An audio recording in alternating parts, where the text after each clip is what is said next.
This was kind of hard. Didn't have any idea. It's good to be here tonight, but didn't know I was going to be one of the 5 finalists. But first of all, I want to first thank my wife and my daughter for being here with me and supporting me.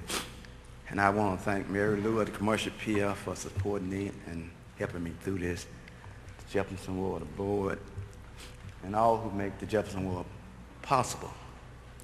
But this journey started a long time ago. I'm an ex-convict, and I served time. And after I got out of jail in 1981,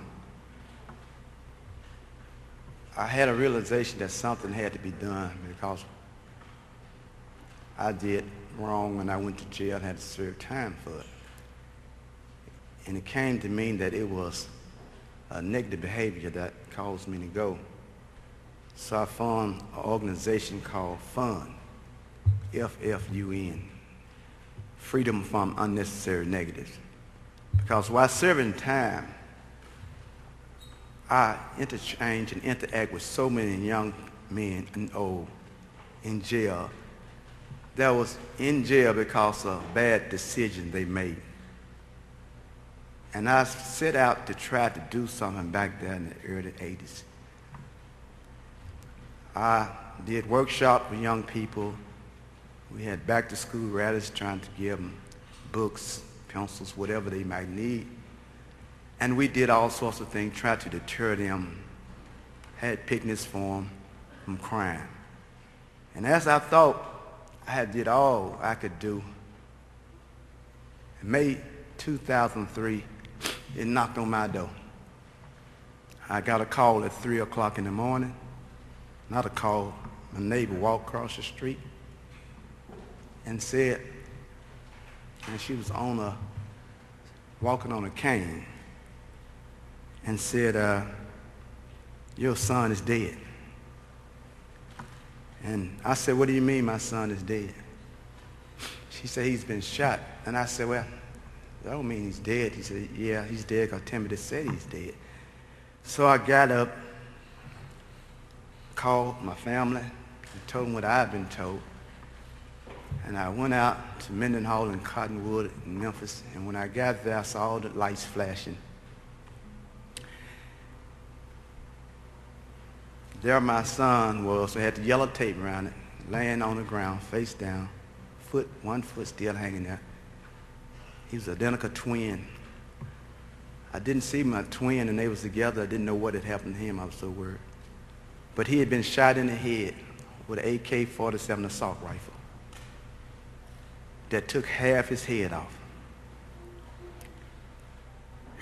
And at that time, that's one of the most helpless times I've ever been in my life.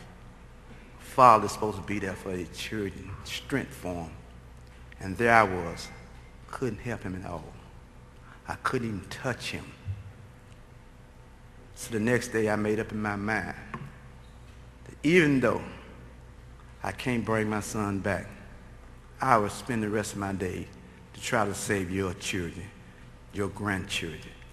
Because our children is the most precious gift that God can give us. And we got to do a better job. I would not accept that our communities have turned into war zones. We have got to change this. And I believe if we come together and be more sincere about crime in our communities, we can do it. And I know I'm grateful for this award. But you know what my wish is? I just want to be a servant for God.